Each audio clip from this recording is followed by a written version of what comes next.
Hi guys, welcome to another Divi theme video. This is Jamie from System 22 and we're designandtechtips.com. Well, today we're going to have a look at absolute positioning. This is another in our series of Divi for beginners, and you can find the link to that playlist just below this video here. If I go down here, got a little blue section there. I've got an image on it and I've actually positioned some buttons over this image, and they'll stay there on tablet and mobile. I've also positioned one up here within our section. And if I roll up and down, as you can see, they're staying where they are. Now, absolute position, you can put it where you want within the parent container. For instance, the parent container for this image and button is the column that it's in. The parent container for this, I've got it in a row, is the actual section. I'll take you through this. Now, we did one the other day. This was fixed positioning. The difference between absolute and fixed positioning is that absolute stays, like I say, within the parent container, whereas fixed positioning stays within the page. If I click on this, we linked it to a contact form at the bottom. It takes us straight down there. So let's get started. Really easy to do. I'm going to enable the Visual Builder. Okay, well, let's go down and we'll delete this and we'll start from scratch. I'm going to delete this whole section here. Blue tab for a section. Now let's add a new one, little blue button to add a new section. I'm going to use a regular section for this today. Inside my section, you can put any amount of columns in there that you wish. Let's add 2. No particular reason. And inside this first one, I'm going to just drop an image. You can use anything for this. You can use any module combination you want. I'm going to use an image and a button for this particular one today. Scroll down to image. Yeah, let's use this chat today. Okay, so we've got an image there, and you might decide, well, I want to place a button over this image, or 2 or 3 buttons even over this image to do different things. And of course, with all images, if you click on the link, you can open it in a lightbox, which is a bigger version of itself, or you can just add a regular link if you don't want to open it in a lightbox. We'll save our changes there. Let's add a couple of buttons underneath this. Little dark button to add a new module. Like I say, I'm using a button. You can use any module you want and configure it how you want. And there's our default button that we set up in our customizer. If you want to customize it, make it any color and style you want, you can always do that with buttons. Over in design, hit on the button, click the little switch to use custom styles, style it any way you want. I'm going to leave mine just as it is, and obviously your button's going to want a link there. Okay, here's the fun part. Let's use a bit of absolute positioning, and I'll do similar. I'll show you different ways you can position this over your little image here. If we go over to our Advanced tab, and this is the same for all rows, sections, as well as modules, you'll find your positioning. Roll down, there it is, position. It's set to default, by default, funny enough. If we click on it, it's got a few options. Relative is pretty much default for this button. Absolute is the one we're going to use today. And like I say, absolute will position it within a grid anywhere within its parent container. Now, the parent container is the actual column that this is sitting in. I can probably demonstrate that better in wireframe. If I just move that out of the way, click on your little purple button here. Left hand side, we've got a little icon called wireframe view. That takes it to this sort of back end mode, which is fantastic for getting to your modules really quickly. So here we've got our image, and here we've got a button. The parent container for both of these is the column that it's in. We've got 2 columns. It's not the actual row, it's the column that's within that row. If I click on the row, we've got 2 columns in it. So the parent container for these 2 are the column that it's in. So we can position our button anywhere within this column, this bit right here. Now, I hope that makes sense. I'm sure it will once I start positioning. Let's flip back to desktop. Now let's go back into that button then. Close up my row. Little dark tab for the button. If you have trouble getting to it once you've absolute positioned it, just go back into wireframe mode and it'll be laid out in a grid fashion for you. Great, so we put our button up there. If we go back to our absolute positioning that we set just now, advanced and position, you can place it anywhere within that column, which happens to be on top of our image there, which is great for positioning. Now you may wonder why there's a little bit of space at the bottom. With the image modules, you've got a bit of space on the bottom by default. I'll show you exactly how to remove that in a second. But like I say, you can move this anywhere around your image that you want. And if we go down, you can also adjust it vertically, horizontally, and put it exactly where you want. You can put little hotspots on an image and take them to links if you want. I'll demonstrate that quickly in a minute. Let's just put this back to how it was. I'm going to add a couple more buttons just to show you the options here. I'm going to put that back to the default so it's on the bottom again. Now let's just clone it a couple times so we've got 3 buttons. Little square to clone your button. I've just hit it twice, so we've now got 3 buttons. Obviously you'd want to change the text and the link. Now let's position each of these. I'm going to go into that first one. Over to advanced and position again. I'm going to flip it to absolute. By default it's top left. I quite like that. Like I say, you can put it middle, right, wherever you want, however you want to use it. And you can overlap as well using the horizontal offset. I'm going to leave that one right there. I'm going to put another one in the middle. Let's go into this button. Advanced, position, absolute. By default, it's going to throw it in the left, so it's under our other button there. Put that one in the middle. And the last one, go in there. And we'll put this one on the bottom, perhaps. Obviously, this is all up to you. Put them wherever you want to put them. Down at the bottom. Okay, let's just say that.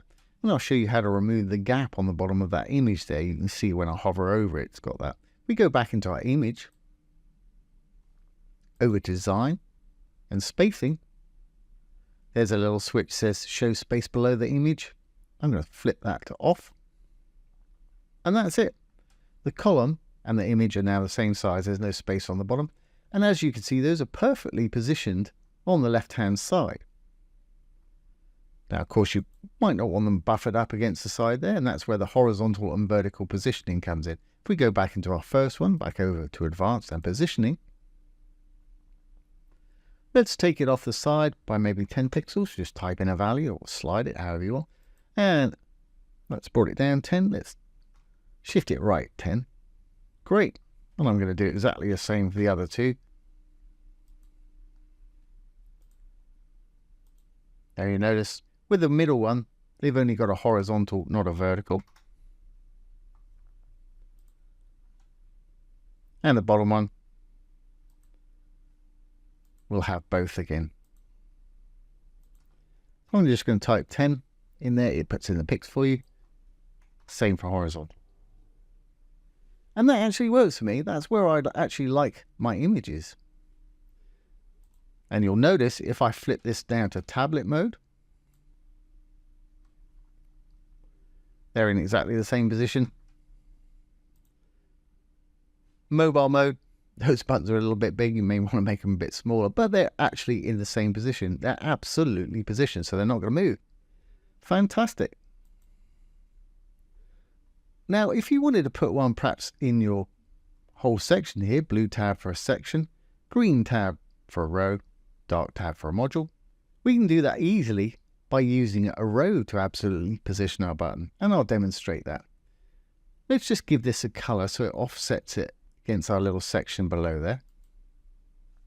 Color background is always under content.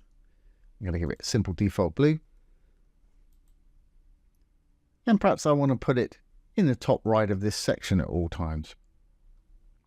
Now to do that, because this only works on parent container, we have to do it with a row, because the section is a parent container of the row, not the button. The button's parent container is the column. So let's add a new row. I'm going to put a single column in it. And like I say, you can use anything you want. I'm going to use a button for this. If I absolute position this button top right now, you'll notice nothing's going to happen. Because what it's done, it's positioned it in the top left or middle or bottom of the actual row that it's sitting in. The reason it's moving, there's a little bit of padding on that row. So that's really not doing us any good if I want it up here. So if we set that back to the default, I could use fixed positioning for it. But watch what happens if I do that. If I do fixed, you're going to see it disappear when I click on this. It's actually up under our little bar up there because it's on top left. If I put it in the middle, you'll see it drop down to the middle there. But I only want it fixed within this section. If I roll down this page now, it's going to stay there for the entire site. And that's the difference between fixed and absolute. So that's not going to work for us. Let's put it back how it was. What we've got to do is go into the actual row, green tab for the row that it's in. And just to demonstrate what I'm doing here, I'm going to give this row a background color. Remember, background's always under content. That's pretty loud. And I'm going to go in, I'm going to shrink that row down so it's no bigger than our button needs to be. Design, sizing. By default, it puts a percentage in there. I'm going to use a pixel value because if you use percentage and the screen size changes, that's going to make that width change. So I'm going to say, let's say 200 and px for pixels. That's not bad, still a bit wide. What about 160 maybe? Yep. I'm going to just increment down with the little arrows at the side there. So they're both exactly the same size. The reason I do this because I'm going to absolutely position the row up here and I don't want that row really stretching across here. It may affect anything that it rolls over. You may not be able to click on something that's active. Great. Well, let's get rid of this padding top and bottom so it's basically the same size as our button. Still in the row setting. I'm going to close up side, spacing, get rid of that. Simply going to put a 0 on the top. Hit the chain, it'll do the same for the bottom. And our row is pretty much the same size as our button. I know we got those corners spilling out, but that's okay for me. Now we can position this row absolutely and it will stay within the section. We know where that is, over in advanced and position. Flip it from relative to absolute and it's popped it up in that left corner. Put it wherever you want it. I think that left corner is fine for me and I'm going to offset it again, just 10 pixels. Again, I'm just putting in the 10, it'll automatically put in the pixels for you. And I want to get rid of that background color. Go back to our content, background, color field, just trash can. We've got our little button up there. Fantastic. Great. Well, if I shrink this down to from desktop to tablet, roll up, you'll see they're still in exactly the same places, staying just where we put them. That'll be the same for mobile. Like I said, you might want to shrink those button text size down on mobile. Really easy to do. And you can get some wonderful effects with this. You can put little hotspots on your images. Let's just do one of those quickly. Going to go back to desktop. We're going to roll up. Let's add a new little module, dark tab to add a new module. I'm going to use the icon for this. There it is underneath. You may wonder why those buttons have changed. As we've added a new module to this column, the column has got deeper. So that's still on the bottom left of the column. But of course this is below our image. Let's choose the icon that we want. That looks kind of like a hotspot to me. I want to color it white perhaps, make it stand out. So over to design, an icon. Make it white. I'm going to make it a lot smaller. I think perhaps 20 pixels will do it. That's a lot better. Now we want to position it perhaps over this chap here. Put it around his collar. Obviously you position yours wherever you want. We know how to do that. Over in advanced, we go down to position. Flip it from default to absolute. It's in our top left corner. Let's get it over in this right hand side. Then we'll bring it down and across. So click on the right hand side. There it is. If we roll down, we've got our vertical offset. And we've got our horizontal offset. I guess I want it somewhere like that. It's entirely up to you where you put yours. In fact, I think I'll drop that down just a little bit more. Great. Now what we want to do, we want to check it on tablet and mobile because we may need to adjust it a little bit on tablet and mobile. Let's click on the tablet.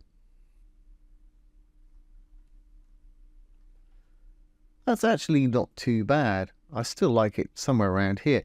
Now you can have completely different settings on tablet and mobile and desktop if you want to, by going over to any setting, the dark writing. If you hover over it, you'll see some little icons appear. There's a mobile phone. We can have completely different settings for desktop, laptop, and mobile. Desktop we know is okay.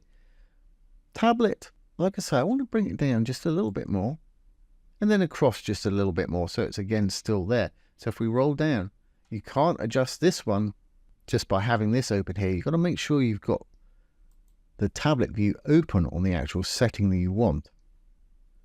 Because if we were to adjust this one without opening this, it would do it on all three. And again, I just want to move this slightly across, somewhere like that. Fantastic. And we'll do exactly the same for mobile. Let's flip to mobile view, or you could have done it up here as well. It's automatically flipped it over for us.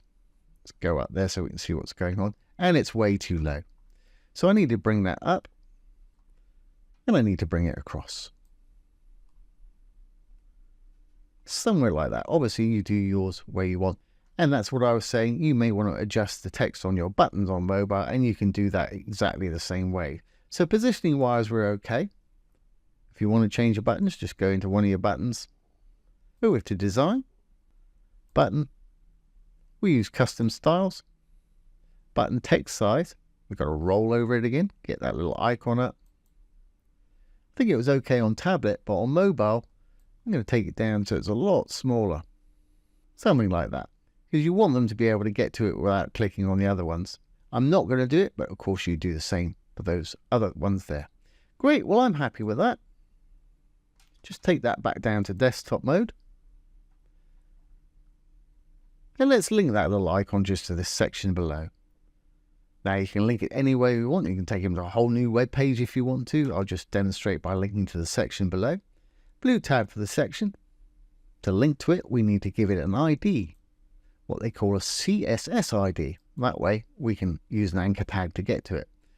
Let's just call it, no, info. I hadn't thought this through. Just call it whatever you want. It needs to be unique. Now it's got a name that we can target. That's a CSS ID right there. Now if we go back into this little button right here, or little icon I should say, every module, every row and every section under content has the ability to link to somewhere. We'll link it down here. Now we used a CSS ID to use an anchor tag to link to that CSS ID. We need to put a hashtag in, the name of that CSS ID, which was info. And we're good to go. Obviously, as we're just sliding down, we want to link to the same window. If you were linking off-site with a URL, you'd want to open it in a new tab so your site stays open. Great. Well, let's see how this works on the front end. I'm going to save the changes there. Save the changes there. And let's exit the Visual Builder. Roll on down. There's our little fella with his busy buttons. He's got 3 little buttons here. And we've got our one that stays there all the time on the section. We've got our little hotspot over here. If we click on it, takes us down to that little info section or whatever it is down there. And you can put multiple things on images. It's great playing with hotspots on images. And use this for all kind of different things. I really touched on it just there, but it's a fantastic thing to know. Now, one thing I will point out, when we went down here, we edited it on tablet and mobile, and it looks great and everything. It worked fine. Whenever you can, you need to check these on the actual devices themselves, the tablet and the mobile, because it'll get you pretty close doing it this way. But usually I find on a live site, I have to go in there on a real iPad and a real iPhone or Android or whatever it is you use. Just check it out, because you may need to just tweak these a little bit more to get them perfect. But that is how to use absolute positioning. I hope you've enjoyed this today and found it useful. Don't forget, if you have any questions, pop them below the video. I'll do my best to answer them for you, or make a little demo video like this one. Well, once again, this has been Jamie from System22 and webdesignandtechtips.com. Thanks for watching. Have a great day.